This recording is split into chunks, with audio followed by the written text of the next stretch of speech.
Welcome to week 6 of Emotional Regulation Insights. Jolene Watson, Dignity Incorporated Practitioner. This week is a continuation from last week where we talked about dignity and the importance of setting boundaries.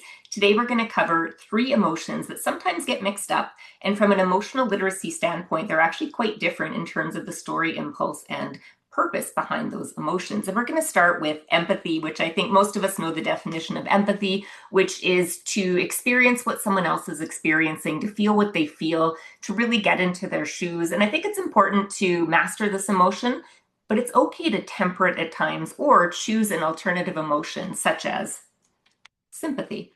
Now, sympathy is I feel for your situation, I acknowledge it. So if you think about a sympathy card, that's a very appropriate emotion in that circumstance. My favorite emotion, compassion. When it comes to setting boundaries, it's important to have dignity, absolutely. Compassion is to be with someone, but you don't have to take on their emotions. So you can give someone the gift of your presence, your effective listening. You can deeply care for someone, but choose not to take on their emotions, even if you could. It is possible to walk into a situation with 20% empathy and 80% compassion. A correlation that I've noticed recently is I'm also a Myers-Briggs practitioner, and myself, for over a decade, I scored 5 out of 5 on empathy in that emotional facet.